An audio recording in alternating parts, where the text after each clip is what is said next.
जीवमजीवं दव्वं जिणवरवसहेण जणेदेठं देविन्दविन्दवन्दं वन्दे तं सर्वदा शीर्षाम्। द्रव्य संग्रह परम मांगलिक ग्रंथ है। आचार्य नेमिचंद भगवान द्वारा यह लिखा गया है। 58 इसमें गाथा हैं। प्राकृत इसकी भाषा है। शैली बहुत सुगम है।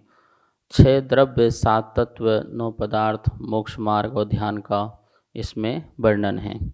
हम सभी लोग गाथा नंबर 25 में देखा था कौन से द्रव्य के कितने कितने प्रदेश होते हैं और प्रदेशों की चर्चा जो है कल अपन ने की थी। और चूँकि बहुत सारे द्रव्य ऐसे हैं जिनके बहुप्रदेश होते हैं, इसलिए उसे काय भी कहा था। ठीक है ना। बात यहाँ पर आई कि पुद्गल को काय क्यों बोला जा रहा है। जब देखा जा रहा है कि पुद्गल जो है एक परमाणु मात्र होता है और वो परमाणु जो है वो एक प्रदेशी है, तो उस पुद्गल के लिए फिर काय क्यों कहा जा रहा है। उसको तो अप्रदेशी कहते हैं, वैसे भी पुद्गल को अप्रदेशी इसलिए कहते हैं क्योंकि बहुप्रदेशी नहीं है। तो फिर काल की तरह पुद्गल द्रव्य को भी जो है एक प्रदेशी कहना चाहिए था। देखिए, निश्चय से तो यही है, जो शुद्ध पुद्गल परमाणु है वो एक प्रदेशी ही है, लेकिन शुद्ध पुद्गल परमाणु को भी काय की उपमा दी गई है। वो उपचार से दी गई है। कैसे दी गई है? उपचार से दी गई है। ध्यान रखना, उपचार जैसे कि किसी को शेर का ज्ञान नहीं है तो बिल्ली को ही दिखा करके देखो ऐसा शेर होता है। यद्यपि बिल्ली कोई शेर नहीं होता है, लेकिन फिर भी उसको दिखा के शेर का ज्ञान कराया जाता है। ऐसा इसको कहते हैं उपचार। तो ऐसे ही उपचार से जो पुद्गल परमाणु हैं उस परमाणु को भी काय कहा गया है। यद्यपि वो काय होता नहीं है, क्योंकि शुद्ध पुद्गल परमाणु जिसका दूसरा विभाग ना हो सके, दूसरा टुकड़ा ना हो सके, ऐसा वह पुद्गल हो परमाणु कहलाता है, पुद्गल द्रव्य कहलाता है। लेकिन उसको उपचार से काय कहा है। तो क्यों कहा है, इसका ही समाधान करने के लिए आचार्य भगवान ने स्वतंत्र रूप से 26 नंबर की गाथा दी है। अपनी पुस्तक में यह गाथा निकाल लीजिए। पुस्तक ना हो तो कोई बात नहीं, यहाँ बोर्ड के माध्यम से अपन इस गाथा का पहले उच्चारण करेंगे और इसका अर्थ भी समझेंगे। द्रव्य संग्रह गाथा नंबर 26। एय पदेशो, एय पदेशो वि अणु नाना खंदप, ये पातक लेंगे, खंदप पदेशदो, पदेशदो नाना खंदप पदेशदो होदी बहुदेशो उभयारा, बहुदेशो उभयारा तेन या काओ भड़ंती सवर्णु, सवर्णु, सवर्णु। ठीक है, फिर से देखिए।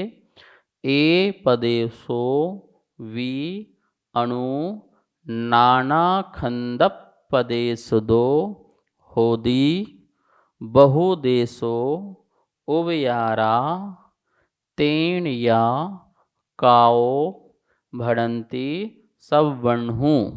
ये उच्चारण हुआ। एक बार पूर्ण उच्चारण करते हैं।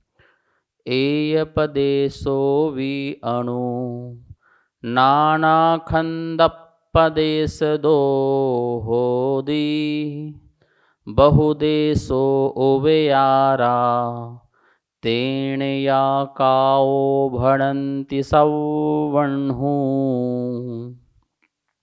आइए अब इसका अर्थ देखते हैं।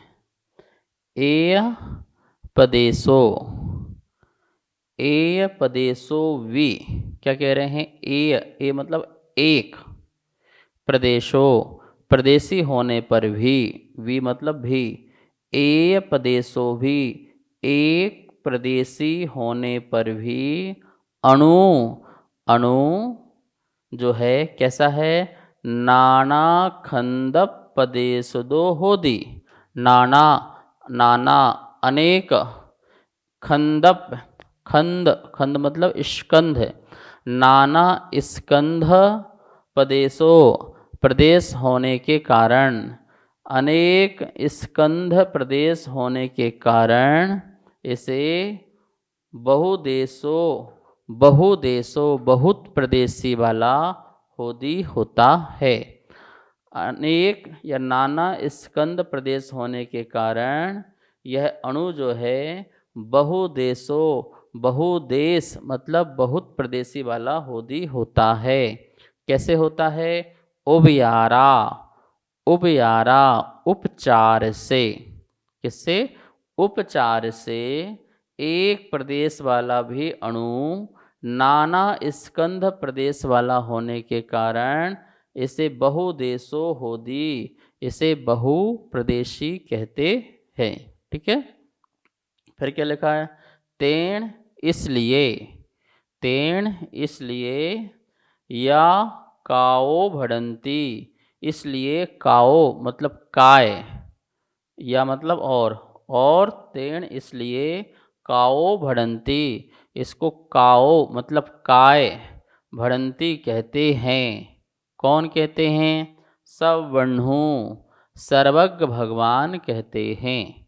सवर्णु मतलब सर्वज्ञ, सर्वज्ञ भगवान जो सर्व के ज्ञाता हैं, ऐसे सर्वज्ञ भगवान ने पुद्गल को उपचार से काओ, कायवान कहा है, अर्थात इसको बहुप्रदेशी कहा है। इसलिए पंच अस्तिकाय में पुद्गल को भी रखा गया है।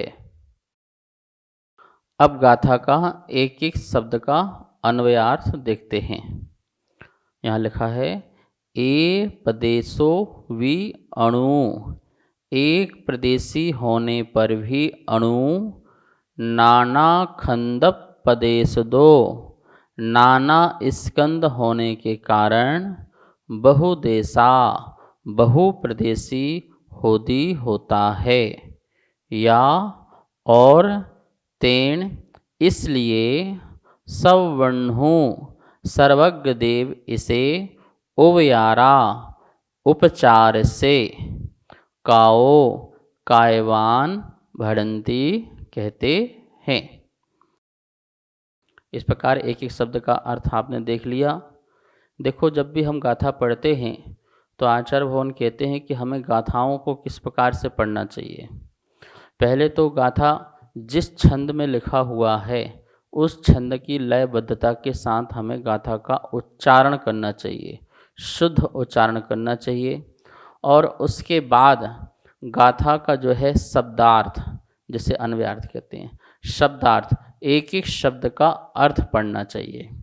और फिर इसके बाद इसमें आगमार्थ क्या है, शब्दार्थ के बाद इसमें आगम क्या छिपा हुआ है, तो आगम का ज्ञान भी उससे निकलना चाहिए। फिर नयार्थ, नय, ये जो बात इस गाथा में कही जा रही है वो किस नय की अपेक्षा से कही जा रही है, तो हमें नयार्थ भी देखना चाहिए।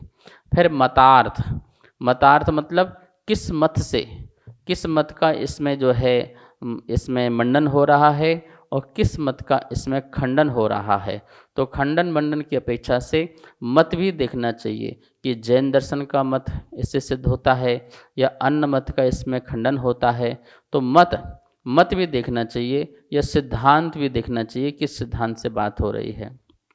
फिर अंत में भावार्थ, भावार्थ में कहने का तात्पर्य यह है कि परमाणु जो है वह एक प्रदेशी होते हुए भी जो है बहुप्रदेशी है। बस ये हो गया भावार्थ।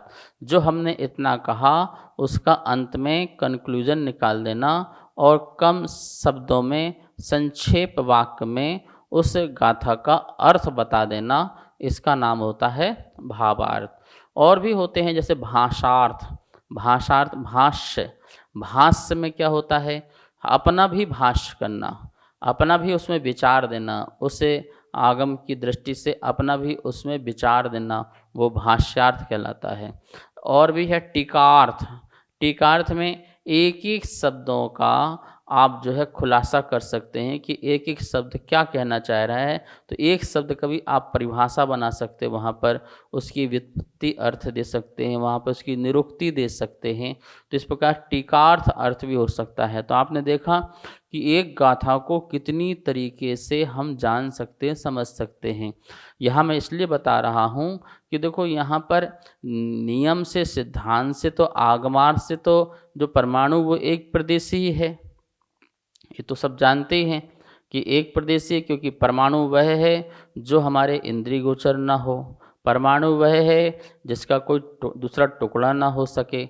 आप एक स्कंद को लीजिए, एक छोटा सा स्कंद ले लीजिए, उसके टुकड़े करते जाइए, टुकड़े करते जाइए, और इतने भाग करते जाओ, इतने भाग करो कि अंतिम भाग वो बचे। अब वो अंतिम भाग जो है वो देखो हमारे आँखों से वो नहीं दिखेगा, हमारा ज्ञान का विषय भी नहीं बन पाता है। फिर वो केवल ज्ञानी में वो दिखता है, वो अणु, शुद्ध जो अणु है, तो वो अंतिम भाग है। जैसे अभिभाग कहते हैं, एक शब्द आता है अविभाग प्रतिच्छेद। तो अविभाग प्रतिच्छेद का अर्थ क्या होता है? अविभाग मतलब जिसका दूसरा विभाग ना कर किया जा सके, वो कहला गया अविभाग। प्रतिच्छेद मतलब उसकी शक्ति, उस परमाणु की अपनी शक्ति, स्कंद रूप, उसमें शक्ति रूक्ष रूप की या स्नग्ध रूप की। तो स्नग्ध की उसमें शक्ति कितनी है, या रूक्ष परमाणु है तो रूक्ष परमाणु की शक्ति कितनी है, स्नग्ध परमाणु है तो स्नग्ध परमाणु की शक्ति कितनी है। तो उसके प्रतिच्छेद मतलब उसके अंतिम अंतिम जो है प्रतिच्छेद करते जाओ, छेद करते, मतलब उसकी शक्ति सबसे कम जो शक्ति है वो जगन्य शक्ति एक है, ठीक है ना, सबसे जगन्य शक्ति है। और उसको बढ़ाते जाओ तो अनंत शक्ति भी उसकी हो सकती है। तो इस प्रकार से परमाणु में उसका अनुभाग की अपेक्षा जो है प्रतिच्छेद किया जाता है, ऐसा हमें समझना है। तो ये शुद्ध पुद्गल परमाणु सिद्धांत और आगमार्थ की अपेक्षा से बिल्कुल कैसा है, एक प्रदेशी है। पर नयार्थ, यहाँ पर हम गाथा में नयार्थ लगाना चाहते हैं, नए से बात करना चाहते हैं, वस्तु व्यवस्था को हमें समझना है, तो नयों का उपयोग जरूरी है। जो व्यक्ति नयों को जो है झूठा कहता है, नयों को मिथ्या कहता है, कुनय कहता है, तो वो व्यक्ति समझ नहीं पाता है वस्तु स्वरूप को। देखो नए को नहीं होते हैं, हम समझने की दृष्टि हमारी क्या है, तो नए के माध्यम से हम ये समझते हैं कि ये बात इस अपेक्षा से ऐसी कही जा रही है, ठीक है ना। यदि हम उस बात को समझ लेते हैं तो हम नए से हमारा ज्ञान सही हो जाता है, और हम जब नए नहीं लगाते हैं तो वही ज्ञान जो है हमारा जो है मिथ्या हो जाया करता है। तो यहाँ नए उपचार शब्द दिया, ओवयारा, गाथा में क्या शब्द दिया है, ओवयारा। ओवयारा मतलब उपचार। तो यहाँ पर नए लगाना है कि उपचार नाम का एक नए है जो यह बताता है कि वस्तु जो है प्रयोजन बस हम अन्य वस्तु से मिला करके अपनी कार्य की सिद्धि करें। किसे कहते हैं उपचार? देखो यहाँ लिखा हुआ है, किसी वस्तु के धर्म गुण को प्रयोजन बस अन्य वस्तु में घटित करने को उपचार कहते हैं। जैसे शुद्ध पुद्गल परमाणु स्वभावतः एक प्रदेशी है, परंतु अन्य पुद्गलों के संयोग से वह संख्यात असंख्यात अनंत प्रदेशी कहा जाता है। तो यहाँ पर बताया कि किसी वस्तु के धर्म गुण को प्रयोजन बस, मतलब किसी वस्तु के में जो भी धर्म है या गुण हैं उसको प्रयोजन बस अन्य वस्तु में घटित करना, ये इसके ही हैं। जैसे सिंह है तो शेर के जो भी गुण हैं, दहाड़ना, ठीक है ना, और खूंखार होना, ये उसका अपना स्वाभाविक गुण है उस पर्याय का, ठीक है। तो उसके गुणों को अब अपने प्रयोजन सिद्ध करना है। क्या प्रयोजन सिद्ध करना है? कि हमें किसी को बताना है कि शेर कैसा होता है, शेर का क्या है, और उसको हमको सामने दिखाना है। तो अपना प्रयोजन सिद्ध करना है, और बालक पूछ रहा है तो उस बालक के सामने बिल्ली को सामने रख देना, देखो ये है शेर, ऐसा होता है शेर। तो इसको क्या कर दिया, आपने बिल्ली को ही शेर बता दिया। अब उस शेर के गुण धर्म को बिल्ली के गुण धर्म में लगा करके अन्य वस्तु के संयोग से अपना जो कार्य सिद्ध किया, घटित किया, उसे उपचार कहते हैं। जैसे शास्त्रों में आरिका माता जी को उपचार से महाव्रती कहा। क्या कहा, उपचार से महाव्रती कहा। उपचार से महाव्रती कहा तो क्या वो सचमुच में महाव्रती हो गई? नहीं, वो सचमुच में महाव्रती नहीं हो गई। जैसे बिल्ली जो है वो सचमुच में शेर नहीं हो गया, बिल्ली तो बिल्ली है और शेर तो शेर है। ऐसे ही माता को यदि उपचार से महाव्रती कहा तो वो महाव्रती नहीं हो गई, उनका कोई छठवां और सातवां गुण स्थान नहीं हो गया, ठीक है ना, पांचवा गुण स्थान ही रहेगा। और उपचार से कथन किया, क्या उपचार से कथन किया कि उनकी त्याग की भावना तो है वस्त्रों की, लेकिन वो वस्त्र को त्याग नहीं कर सकते हैं। और चूंकि उनने भी घर छोड़ा है, इनने भी घर छोड़ा है, ये भी करपात्र में आहार कर रहे हैं, वो भी करपात्र में आहार कर रहे हैं, तो इस अपेक्षा से कि देखो जैसा मुनि धर्म होता है वैसे मुनि धर्म को ये पालन कर सकते हैं, पर उतना नहीं कर सकते, पर मुनि धर्म जैसा पालन कर रहे हैं। ऐसा उपचार से मुनि धर्म को आरिका में घटित करना, जो कि घटित कभी हो नहीं सकता, क्योंकि मुनिराज तो नग्न भी हैं, ठीक है, मुनिराज तो आतापन योग आदि भी करते हैं, मुनिराज जो हैं खड़े होकर के आहार भी लेते हैं। तो ये सारे धर्म जो हैं मुनिराज के वो पालन नहीं कर सकते, ना हो सकते हैं, लेकिन उनकी अंतिम चरम सीमा होने के कारण उनको मुनि धर्म जैसे चर्या का पालन करने वाला कहा जाता है।